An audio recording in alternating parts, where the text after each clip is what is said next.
Hello learners, welcome to my YouTube channel to the point learning. आज मैं आपके साथ क्लास 12th यूपी बोर्ड के नेक्स्ट टॉपिक ओटीसीआई के उद्देश्य को डिस्कस करने जा रही हूँ। इससे पहले स्कंद विपणी यानी इसी चैप्टर से संबंधित मैंने ओटीसीआई का अर्थ क्या होता है, विशेषताएं क्या होती हैं और उससे पहले एनएससीआई से रिलेटेड सारे टॉपिक डिस्कस किए हैं। तो अगर आपने वो वीडियोस नहीं देखे हैं तो मेरे इसी वीडियो के डिस्क्रिप्शन बॉक्स में जाकर आपको लिंक मिल जाएंगे हर वीडियो के, आप वहां से उन्हें जरूर देख लें। तो आज जिस टॉपिक पे हम बात करेंगे वो है ओटीसीआई के उद्देश्य। एक चीज और कि आपको यहाँ मेरे इस चैनल पे इस यूपी बोर्ड के टॉपिक से रिलेटेड, बिजनेस स्टडी के टॉपिक से रिलेटेड सारे वीडियोस मिल जाएंगे। तो आप प्लेलिस्ट में जाकर क्लास 12 की यूपी बोर्ड प्लेलिस्ट में जाकर वो वीडियो जरूर देखें। इससे पहले भी मैंने चैप्टर्स डिस्कस किए हैं और आज भी कंटिन्यू कर रही हूँ और आगे भी कुछ दिन तक कंटिन्यू रहेंगे, जो कि आपके बोर्ड के लिए काफी हेल्पफुल है क्योंकि आपकी डेट शीट आ गई है और इसी मंथ में आपका बोर्ड है। तो अगर आप ये टॉपिक्स पढ़ लेंगे तो कम से कम आपको ये आइडिया जरूर रहेगा कि आपको किस टॉपिक में क्या कितना लिखना है या किस तरीके से आप उन्हें अपने वर्ड्स में लिख सकते हो। तो स्टार्ट करते हैं आज ओटीसीआई के उद्देश्य से। तो पहला उद्देश्य है इसका तरलता। पहले एक बार मैं बता दूं ओटीसीआई क्या होता है। तो पहले भी वीडियो में डिस्कस किया है मैंने। ओटीसीआई एक ऐसी संस्था है या एक ऐसी भारतीय कंपनी के द्वारा स्थापित की हुई एक रूल है जो कि आपके सिक्योरिटीज यानी कि जितने भी आपके शेयर्स वगैरह होते हैं उन्हें क्रय और विक्रय करने में आपकी सहायता करते हैं। प्रतिभूतियों का क्रय विक्रय यहाँ पे पॉसिबल हो पाता है आपके ओटीसीआई के द्वारा। ये ऑनलाइन ही होता है, ये कोई ऑफलाइन, ये कोई ऐसी ऑर्गेनाइजेशन है जहां आप जाकर काम करते हैं, नहीं, ये आपका ऑनलाइन ही रहता है। तो ऐसी ऑर्गेनाइजेशन के उद्देश्य जो है वो क्या है? पहला, तरलता यानी लिक्विडिटी। ओटीसीआई की स्थापना का मुख्य उद्देश्य छोटी बड़ी सभी कंपनियों की प्रतिभूतियों में तरलता बनाए रखना है, क्योंकि यहाँ पे प्रतिभूतियों का क्रय विक्रय होता है। तो जब भी किसी कंपनी को पैसे की आवश्यकता होती है, जिसको हम कहते हैं तरलता, लिक्विडिटी की आवश्यकता होती है, तो वो अपनी इन प्रतिभूतियों को आराम से बेच सकता है ओटीसीआई के द्वारा। ठीक, तो इसकी स्थापना ही इस कारण से हुई है कि कंपनियों में तरलता बनी रहे, यानी जब भी उन्हें कैश की जरूरत है, जब भी उन्हें पैसे की जरूरत है, रोकड़ की जरूरत है, तो वो उन्हें तुरंत मिल जाए। दूसरा आते हैं पारदर्शिता।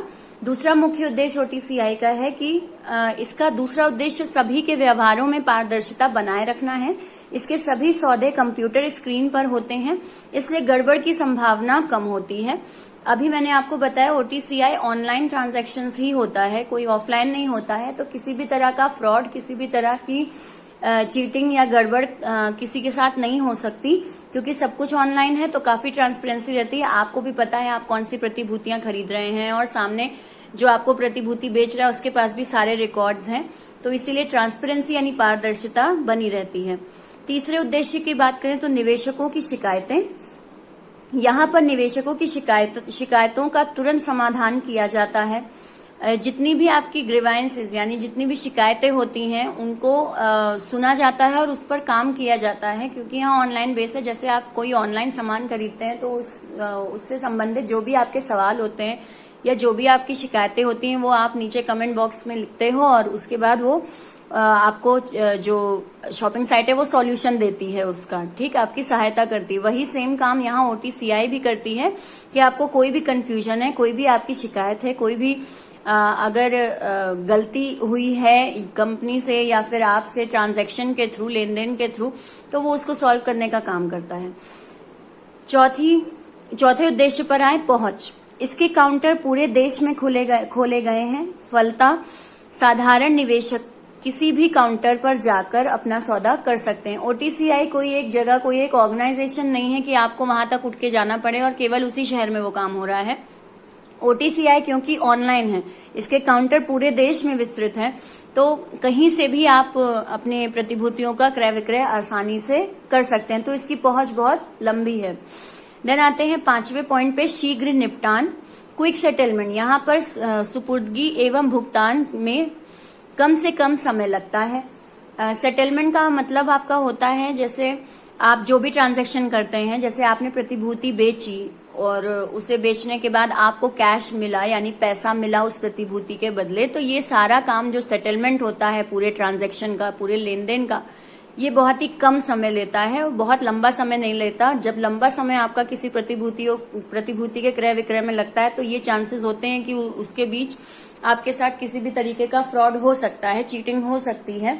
लेकिन अगर ये काम बहुत जल्दी हो जाता है, शीघ्र निपटान हो जाता है आपके सारे लेन देन का, तो फिर यहाँ ये चांसेस कम हो जाते हैं कि आपके साथ कोई चीटिंग हो। तो OTCI वो सुविधा देता है आपको कि आपके जितने ट्रांजैक्शन है उनका निपटान शीघ्र कर देता है वो। दूसरा आते हैं छोटी कंपनियों का सूचीयन।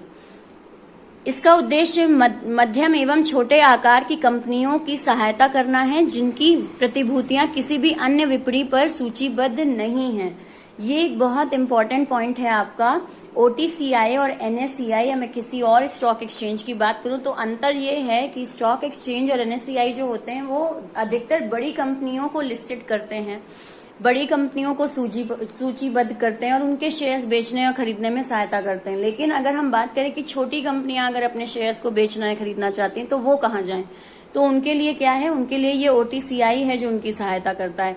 इसीलिए छोटी कंपनियों को सूचीयन करने में ये बहुत ज्यादा लाभदायक है। छोटी कंपनियां अगर अपने शेयर्स को बेचना या खरीदना चाहती हैं तो वो OTCI से कांटेक्ट कर सकती हैं, OTCI की सहायता ले सकती हैं। इसके बाद आते हैं यहाँ देश भर में निवेशकों के लिए एक मंच प्रदान करता है। यानी कि एक मंच प्रदान करता है का मतलब कि OTCI का जो काम है ये देश भर में होता है। निवेशक आसानी से खरीद और बेच सकते हैं सामान को, तो वो आपका OTCI यहाँ पे एक उन्हें प्लेटफॉर्म प्रोवाइड कराता है, मंच प्रोवाइड कराता है। ठीक, इसके बाद आते हैं नेक्स्ट पे कि OTCI की पर ट्रेडिंग प्रक्रिया। OTCI पर ट्रेडिंग प्रक्रिया की अगर मैं बात करूं, नेक्स्ट टॉपिक जो मेरा है वो भी यहाँ पे डिस्कस कर लेते हैं क्योंकि बहुत लंबा आपका टॉपिक नहीं है। ठीक है, बहुत लंबा टॉपिक नहीं है, इसलिए OTCI पर ट्रेडिंग प्रक्रिया देखते हैं। पहला है प्रारंभिक आवंटन। ठीक, देश भर में OTCI के किसी भी काउंटर पर जाकर प्रतिभूतियों का क्रय विक्रय किया जा सकता है। ठीक है, हम आसानी से क्रय विक्रय कर सकते हैं किसी भी तरह के OTCI यानी प्रतिभूतियों को बेचने में। तो पहला स्टेप हमारा क्या रहता है, प्रारंभिक आवंटन यानी कि इनिशियल अलॉटमेंट। अंश आवंटन के बदले निवेशक को एक रसीद दी जाती है जिसे ओवर काउंटर रेसिप्ट कहते हैं। अब ओवर काउंटर रेसिप्ट कहते हैं, पहले आप क्या करते हो, अगर आपको सपोज क्या करना है, आपको शेयर बेचना है, ठीक है, तो उसके बदले आपको शेयर खरीदना है, तो उसके बदले आपको एक अंश आवंटन मिलता है। यानी कि आपको शेयर अलॉट कर दिया जाता है, आपको शेयर दे नहीं दिया जाता, आपको शेयर का कागज नहीं दे दिया जाता, अंश का कागज नहीं दिए जाते, आपको केवल एक अलॉटमेंट दे दी जाती है जिसको हम कहते हैं एक रसीद दे दी गई आपको। ठीक है, अब ये रसीद मिलने के बाद यह रसीद अंश प्रमाण पत्र के समान होती है। इसी रसीद के माध्यम से क्रय विक्रय किया जाता है और जब आपको ये रसीद दे दी जाए तो ये एक प्रमाण होता है कि हाँ आप शेयर को बेचना चाहते हो या फिर शेयर को खरीदना चाहते हो। ठीक है, तो ये क्या किया जाता है कि आप फिर इस रसीद के बदले पूरा का पूरा क्रय विक्रय करते हैं। फिर आते हैं गौण बाजार में क्रय, बाइंग इन सेकेंडरी मार्केट। यहाँ पे सेकेंडरी मार्केट में ही डील होती है। OTCI हमेशा सेकेंडरी मार्केट यानी कि आपका गौण बाजार जो है, जब आप शेयर को दूसरी तीसरी बार बेच रहे हो या दूसरी तीसरी बार खरीद रहे हो तो उस केस में ये OTCI आपकी सहायता करता है। तो OTCI पर सूचीबद्ध अंशों का क्रय करने के लिए व्यक्ति को पंजीकरण करवाना पड़ता है। आप क्या करना चाहते हैं, अगर आप अपने शेयर्स को सूचीबद्ध करना चाहते हो, लिस्टेड करना चाहते हो, तो उसके लिए पहले आपको क्या करना पड़ता है, आपको अपना नाम पंजीकृत करवाना पड़ता है। यानी कि अपने कंपनी के नाम को, अपने शेयर्स के नाम को लिस्ट में एंटर करवाना पड़ता है। इसके बाद वह काउंटर ऑपरेटर से सौदे की बात करता है। उसके बाद आपका जब लिस्टेड हो जाएगा, आप अपने कंपनी का नाम या अपना नाम पंजीकृत करवा लेंगे, तब जाके आप कोई और काम कर सकते हैं जिसके द्वारा सौदेबाजी हो सकती है। रेट से संतुष्ट होने पर निवेशक चेक देता है एवं CR काउंटर ऑपरेटर से प्राप्त करता है। अब इसमें क्या है, जब आपने फाइनली अपने आप को लिस्ट करा लिया और अब आपको फर्दर ट्रांजैक्शन करना है, तो आपके रेट से संतुष्ट होने पर, यानी कि आप सपोज क्या करना चाहते हो, आप शेयर बेचना चाहते हो या अगर मैं कहूं कि आप शेयर खरीदना चाहते हो, तो दोनों ही केस में अगर आप उस प्राइस से, जैसे शेयर है आपका 100 रुपए का, आप उस 100 रुपए से संतुष्ट हैं, तो आप फर्दर काम करते हैं। निवेशक बाकी का काम करता है कि क्या करता है, वो अपने शेयर को बेचता है और जो 100 रुपए हैं उन्हें प्राप्त करता है, यानी उनकी कैश रेसिप्ट ले लेता है। या मैं कहूं कि आपको कोई 100 रुपए का शेयर खरीदना है, तो आप क्या करते हो, वो 100 रुपए का शेयर आप खरीद लेते हो और उसके बदले आप क्या देते हो, पैसा देते हो, जिसकी कैश रिसिप्ट CR आपको मिलता है, काउंटर ऑपरेटर आपको दे देता है। इस प्रक्रिया में लगभग 1 सप्ताह का समय लगता है। 1 सप्ताह का ही समय लगता है इस पूरे ट्रांजैक्शन में कि आपने क्या किया, आपने जो भी आपको शेयर खरीदना या बेचना है उसकी एक आपने रिसिप्ट ली, उसके बाद आपने क्या करवाया, अपने नाम को पंजीकृत करवाया, और पंजीकृत करवाने के बाद अगर आपको आपके मुताबिक अपने शेयर का रेट सही मिल गया है तो आपने या तो उसके बदले कैश दे दिया या तो आपने कैश ले लिया, जिसका आपको क्या मिलता है, एक CR यानी कि रेसिप्ट मिलती है, कैश रेसिप्ट मिलती है। और ये सारा काम आपका 1 सप्ताह के अंदर होता है। दूसरा हम आते हैं गौड़ बाजार में विक्रय, यानी कि आपको क्या करना है, सेलिंग करनी है। यहाँ पे क्या करना था, आपको शेयर खरीदना था तो आपने इतना काम किया, कैश रिसिप्ट लास्ट में आपको मिल गई जब आपने कैश पे कर दिया। अगर आपको सेलिंग करनी है यानी सेकेंडरी गौड़ बाजार में आपको शेयर को बेचना है तो आप क्या करोगे, निवेशक OTCI के किसी भी काउंटर पर जाकर अपने अंशों को बेच सकता है। निवेशक CR तथा ट्रांसफर डीड ऑपरेटर को देता है एवं रेट से संतुष्ट होने पर उसकी पुष्टि करता है। आप क्या करोगे, आप शेयर को बेचोगे, शेयर को बेचने के साथ साथ आप उसको CR दिखाओगे और ट्रांसफर डीड दिखाओगे, यानी कहीं ना कहीं से तो आपने शेयर खरीदा ही होगा ना, तो उसका प्रूफ समझ लीजिए कि वो प्रूफ या आपने पहले जो शेयर खरीदा था उसकी कैश रिसिप्ट जो है वो जाके आप काउंटर ऑपरेटर को दिखाएंगे और उसके बाद वो सारी चीजों को वेरीफाई करेगा। जब वो संतुष्ट हो जाएगा तो फाइनली आप क्या कर सकते हो, अपने शेयर को बेच सकते हो। तो ये पूरी प्रक्रिया, अगर मैं बात करूं तो 2 ही प्रक्रिया होती है इसमें आपकी। पहला है प्रारंभिक आवंटन, जिसमें आप इनिशियल अलॉट करते हो, जिसकी आपको एक रसीद मिल जाती है। दूसरा आता है अगर आपको शेयर खरीदना है तो शेयर खरीदने के लिए आप अपने नाम को पंजीकृत करते हो और उसके बाद किसी भी काउंटर पे जाके कैश पे करके अपने मनचाहे रेट के अनुसार शेयर खरीद लेते हो।